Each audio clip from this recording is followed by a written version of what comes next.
Hello, and you're welcome to Global Business Insights, where we analyze latest headlines and data relevant to business. First, we saw yesterday in Wall Street an absence of clear direction as the Dow Jones was down about 0.3%, while the S&P 500 and Nasdaq were both up, albeit slightly. US data yesterday also showed durable goods, that is, orders for goods planned to last for 3 years or more, and consumer sentiment were both weaker than expected. Still, US Treasury Secretary Yellen said the global outlook remains quite favorable, despite risks like the Israel-Gaza war.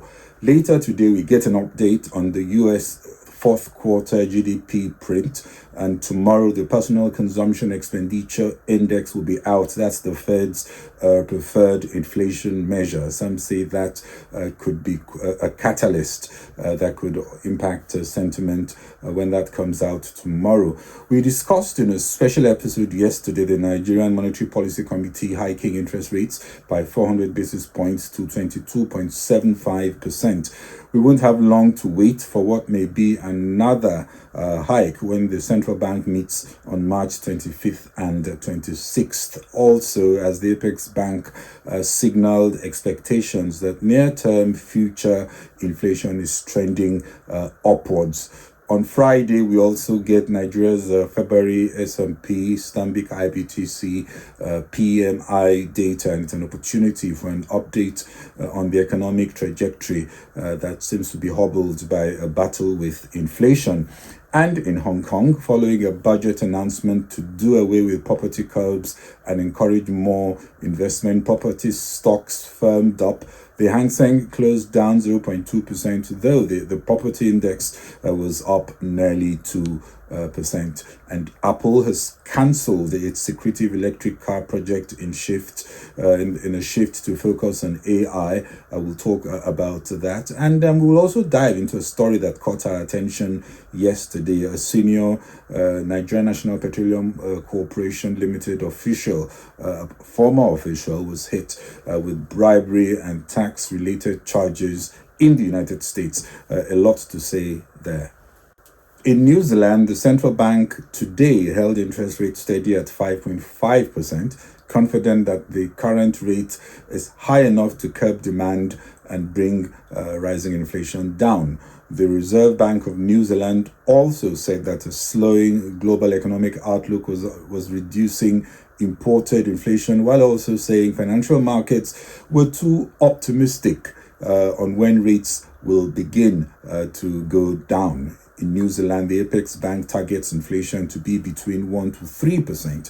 In quarter four, inflation was 4.7% last year.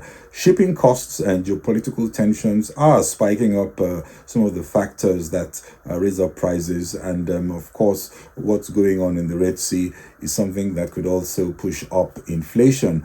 All over the world, central banks are hesitant to declare victory over inflation despite a stabilization in most economies. We have not seen geoeconomic shocks abating sufficiently to address supply challenges, with still many factors potentially complicating the effort to get prices within the target range of central banks. However, a generally tepid economic outlook globally, especially for economies highly integrated in the global economy, could be the clearest narrative suggesting less demand pull will drag inflation down. And at a budget speech, Hong Kong cancelled property stamp duties for residential transactions, saying they are no longer necessary. Residential flat prices fell 7% during the year as transactions declined by 5% to a low level of about 43,000. The non-residential property market was also somewhat quiet. The speech also stated that much more needs to be done to strengthen momentum of economic recovery, with several organizations like the Hong Kong Office for Attracting Strategic Enterprises all working together to reach out to strategic enterprises and to proactively attract and help high value-added technology industries and enterprises to come to Hong Kong. Also, there are new initiatives to attract talent and help new talent settle in Hong Kong. A Global Talent Summit and Talent Development Conference will hold in May to promote Hong Kong's advantages as an international talent hub and encourage the inflow of talent. Also, to boost tourism, over $120 million was allocated to the stagnating segment, including monthly fireworks and drone shows to get more visitors into the country. Hong Kong expects to see a 2.5 to 3.5% growth in its economy this year, following a worse than expected 3.2% expansion in 2023. The key thing here is that getting economic growth in the near to medium term is going to be no tea party, and policymakers all over the world are shredding old statutes and rethinking all the factors needed to attract business and talent, investing heavily to get carefully identified strategic enterprises to come in, and of course shaving off costs as incentives to investors, either in taxes or in duties. Investors now are being wooed as power shifts away from government and more to holders of vast capital and liquidity, who now expect lavish incentives to move that capital into a country. Definitely, the paradigm shift is compelling.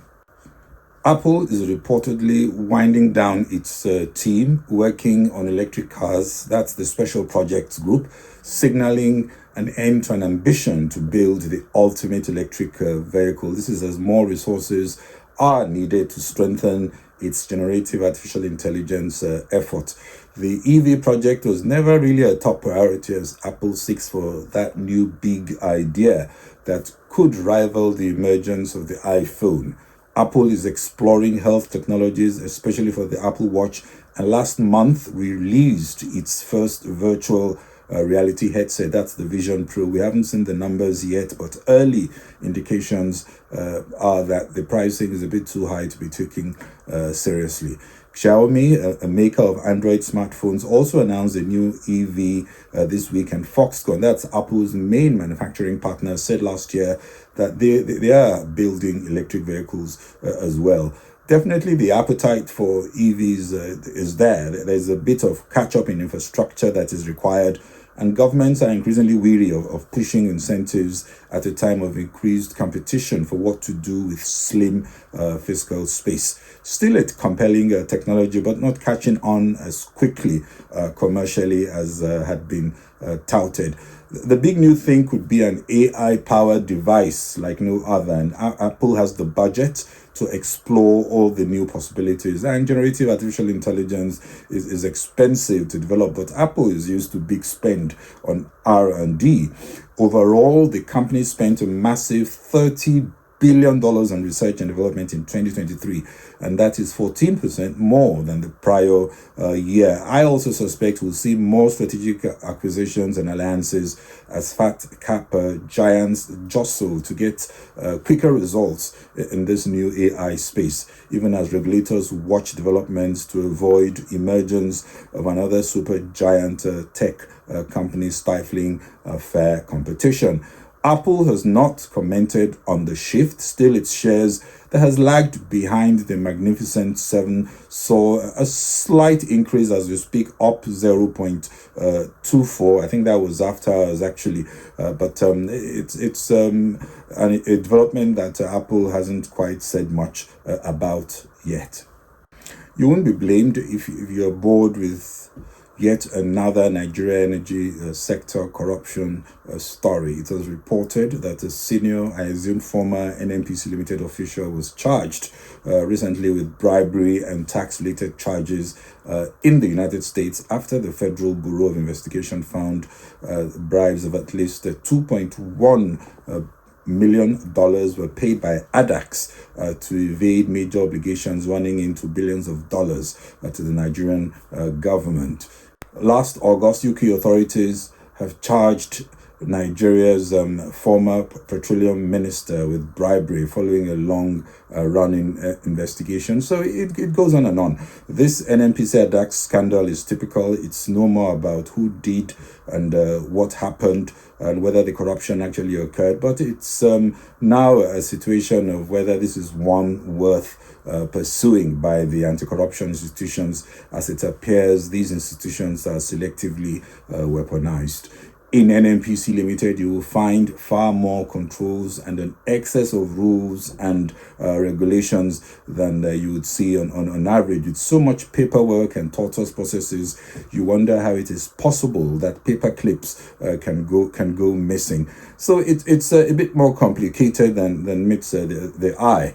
To begin, a real war against corruption, there are certain important considerations. Governance has to be completely revamped, especially the incestuous relationship that frequently occurs between government and NNPC Limited, which dilutes checks and balances in most deals and opens up vast possibilities for compromise of due process. Consequence for corruption needs to be steep, especially at the top. Notably in Brazil, if you follow the car wash, almost no direct evidence could be found of Lula's role, but that did not stop a serious investigation from concluding the former president had to be jailed. Multinational oil companies find ways to play ball, arguing ingeniously in Nigeria that there is just no other way to do business. The big loser, of course, is Nigeria. Vast leakages draining directly or depriving indirectly of billions of dollars, as many wonder how it is that the naira can be undervalued and yet perform so poorly on open markets. Few may have been stunned yesterday when the CBN revealed that $26 billion in at best opaque transactions went through Binance last year alone. My advice to the president, I may be repeating the obvious when I say that business as usual, juggling compromises and political trade-offs that protect the sacred cows will not work.